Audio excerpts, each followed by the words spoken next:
করি। আমার সঙ্গে আমার ছাত্র সংগঠনের নেতৃবৃন্দ ছিলেন।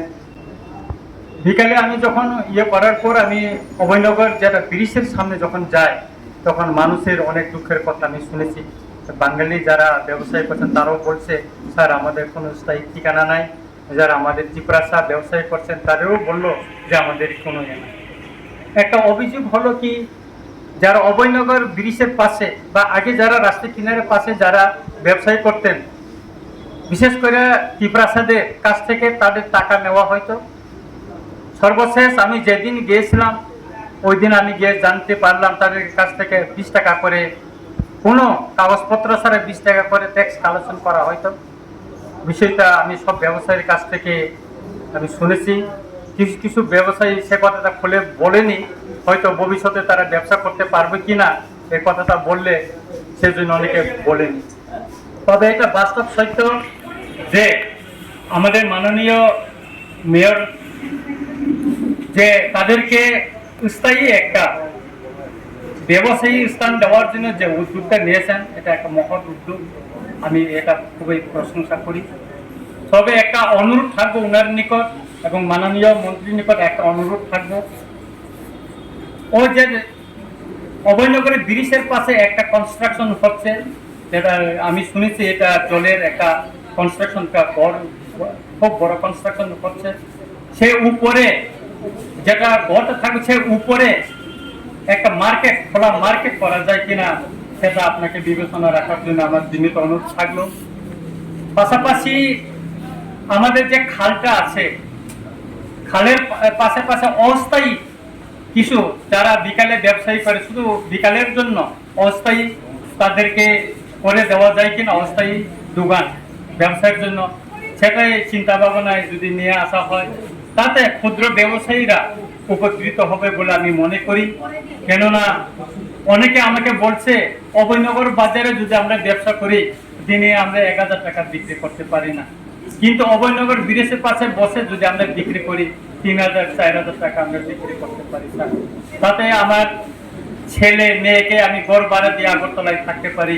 সেই অম্পি থেকে নিয়ে আসার পরে আমি সবটা তাদের সঙ্গে আবার পরবর্তী সময় আমি অনেক ব্যবসায়ীর সঙ্গে কথা বলেছি, আমি তাদেরকে বুঝিয়েছি, দেখো তোমরা যেখানে বসছো এটা অস্থায়ী, যে কোনো সময় গভর্নমেন্ট তোমাদেরকে উঠাই দিতে পারে, কিন্তু তোমাদেরকে পার্মানেন্ট যদি একটা দেওয়া যায় এটা কেউ ছিনে নিতে পারবে না। আমি এই যে ডন বস্কো স্কুলের সামনে, অক্সিলিয়াম স্কুলের সামনে, এই যে লেক চমনি বাজারে অনেক ব্যবসায়ী, ক্ষুদ্র ক্ষুদ্র ব্যবসায়ীর কথা বলেছি। কোনো সময় আমি নিজেও বাজারে যাই, তখন তারা বলছে যে আমরা এখানে টাকা দিয়ে এই একটু দোকান করাটাই জায়গা পেয়েছি, এটা স্থায়ী না। তাই ডন বস্কোর সামনে বললো আজকে এখানে যে পাহাড়ি ত্রিপুরাসারা আয়া দোকান ব্যবসা করছে, পরের দিন একজন বাঙালি এসে ওটা দখল করে বসে আছে, সেখানে কিছু করতে পারে না, বলে না এটা আমার জায়গা, আমি আগে থেকে ব্যবসা করছি। কারণ যারা পাহাড় থেকে যে ত্রিপুরাসারা আগরতলায় এসে ব্যবসা করে তাদের তো কোনো স্থায়ী নাই, তারা শহরে আসে, সকাল খুব ভোরে 4টার সময় গাড়ি নিয়ে চলে আসে, বিক্রি করার পর বিকালে তারা চলে যায়, তারা এখানে স্থায়ী না। কিন্তু এখানে যারা বাঙালিরা ব্যবসা করছেন তারা তো এখানে স্থায়ী, সব সময় এটা দখল করে থাকে। সেজন্য পাহাড়িরা আজকে এখানে কাল ওইখানে এইভাবে তারা চলে যেতে হয়।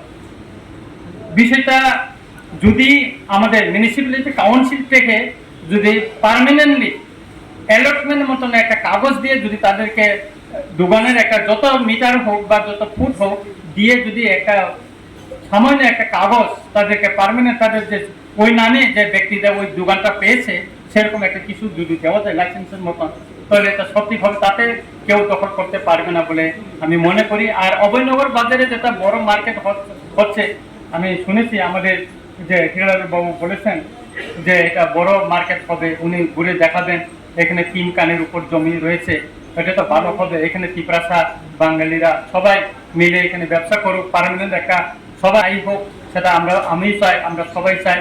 আর পাশাপাশি যে ও যে আমাদের যে খালটা অভয়নগরের জন্য যে খালটা, ওটা কিনারে অস্থায়ী বিকালের, শুধু বিকালের জন্য একটা অস্থায়ী তাদেরকে ব্যবসা গড়ে তুলে যায় কিনা, সেখানে ত্রিপুরাসাও বসবে, সেখানে বাঙালিও বসবে, তাদের জন্য একটু মানবিক দিক থেকে যদি বিবেচনা করে যদি তাদেরকে দেওয়া যায় কিনা সেটা বিবেচনা রাখার জন্য আমি অনুরোধ করছি।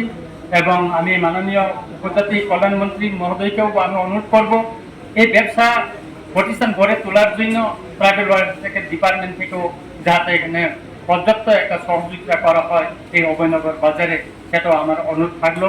এবং যারা তিপ্রাসা এখানে ব্যবসায়ী আমি কক বড়কেও একটু বলবো, কারণ তিনি যে তিপ্রাসারও ব্যবসা খাইনেরও আন্নরঙ্গ সানানি মুসুমু ধরো ওয়াতেই পান্তই মানজাগই যে অভয়নগর ব্রিজ কিনারো খাইমানি আবার পার্মানেন্ট নিয়া তাবুক চিনি বরম গোনাং যে মেয়র বসাকা চিনি বরম গোনাং মিনিস্টার সাকা যে পার্মানেন্ট নরং কাইসা অভয়নগর নাই তাবুক যে লামা কিনারো যে ব্যবসা খাইনা যত বন্ধ হই নাই লেক চমনিন যে কোনো জায়গা তা পার্মানেন্ট নাই যখন তে মনে সবাই অভয়নগর বাজানো সবাই নাইটকের যেখানে ওরা গাড়ি পার্কিং ননি ব্যবস্থা ওখানে ওরা অটোমেটিক্যালি যারা পাইনের ওপর ফাইসক পাই নাই।